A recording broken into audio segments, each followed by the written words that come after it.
The themes of a good show are always central to the narrative. Some examples of this include shows like Toradora with Don't Judge a Book by Its Cover, or Violet Evergarden and The Power of Love.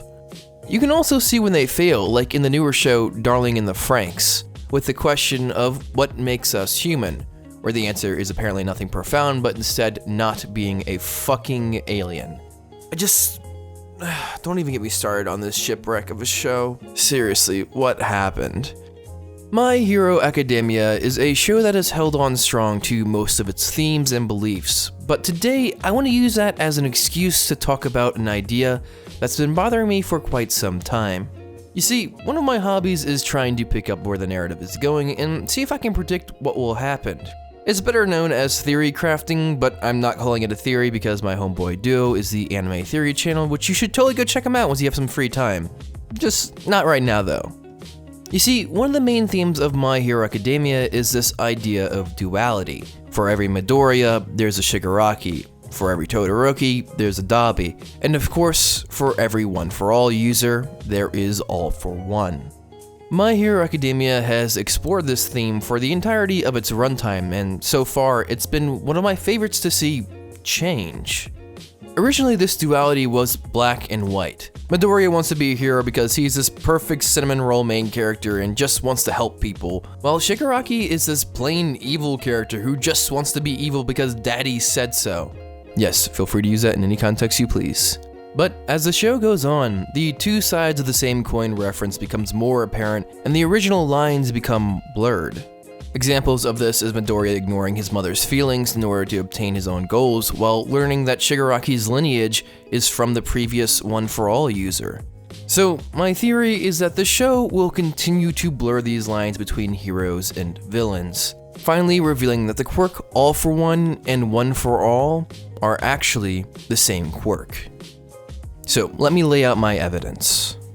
Now let's begin by breaking down how both the quirks of One For All and All For One work.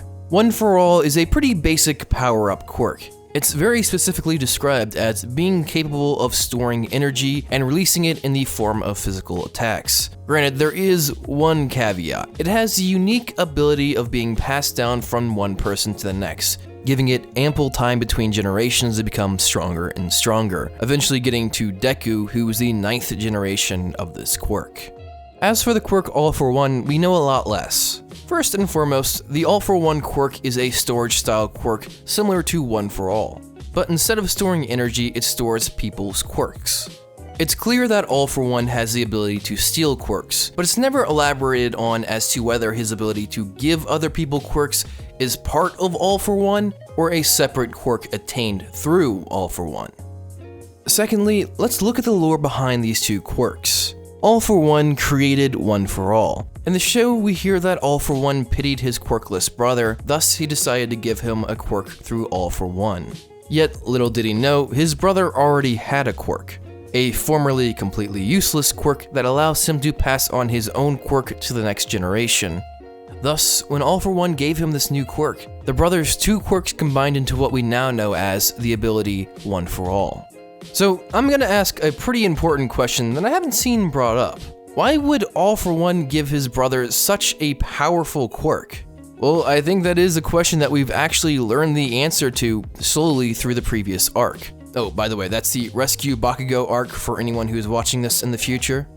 Look at how All For One treats Shigaraki. Despite having no blood relation and knowingly being the grandson of a person who tried to kill him, All For One treats Shigaraki like his own son, going out of his way to ensure his safety and even going as far as being captured. Now, is my argument that All For One is secretly a good guy?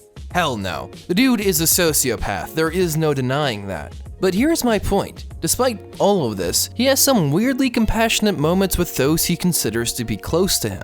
Which, fun fact, is an actual thing that some sociopaths are capable of, only usually they can turn on a dime. So here is my point. I believe All For One, despite being a sociopath, felt some compassion for his own brother. Thus, being as over the top as he is, he tried to give his brother a quirk. But not just any quirk.